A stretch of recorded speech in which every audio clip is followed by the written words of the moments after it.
policy dialogue called at the instance of the ICPC, the aim of which is to enact policies for a better governance system in the country and stop wasteful spendings. We have other guests online. I would like to welcome all of them. According to reports from the Budget Office, the current spendings of MDAs has risen to disturbing proportions between 2015 and 2020, insisting that actions must be taken to check the trend. Stakeholders here also insist that this cannot be sustained. We still see government expenditure increasing at a rate much higher than our revenues are increasing.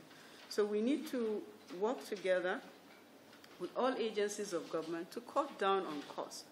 We need to cut down on our payroll. We need to cut down on unnecessary expenditures that we can do without. Our budgets are replete year in, year out with projects that you see over and over again. So we have to evolve a process to be able to check those. And also, projects that are not necessary or not important or that can wait should simply be removed from the expenditure plan so that we use the resources that are limited to very important projects of government. Government is also working towards ensuring that ministries, extra-ministerial departments and agencies at the federal level are synchronized to the optimal level of necessity for efficient and effective service delivery. A major underlying cause of challenges being faced by governments in considerably reducing cost of governance is the element of corruption that tends to reduce the impact of efforts put in place.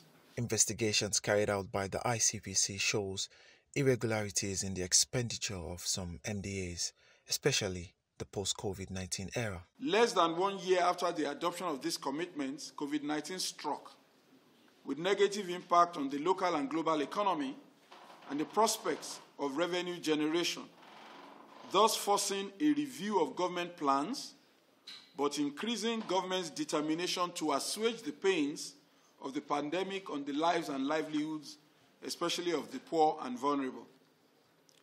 Government and governance suddenly, partially became digital, with the attendant forced acknowledgement that we can actually do more with less, travel less and deliver, run government with officers below level 12 staying at home for months, yet being paid, governors, ministers, and other high-ranking political office holders who conduct crucial governance engagements virtually without hiring private jets, getting on the road with convoys, depleting the coffers of their struggling states, institutions, or MDAs. In summary, necessity being the mother of invention, COVID-19 taught us that we can do things differently and at less the perceived cost.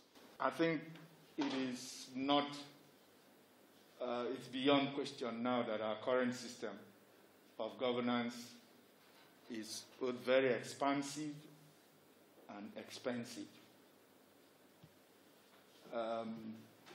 One of the hallmarks of successive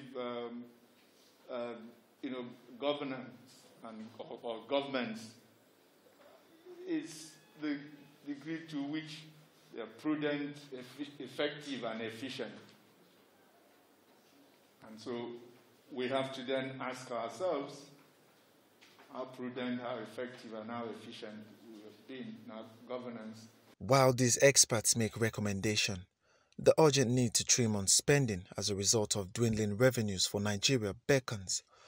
One thing for sure, as agreed by participants, is that the number of federal ministries be cut from 27 to not more than 20. This, they say, will largely reduce unnecessary expenditure and the cost of governance in the country.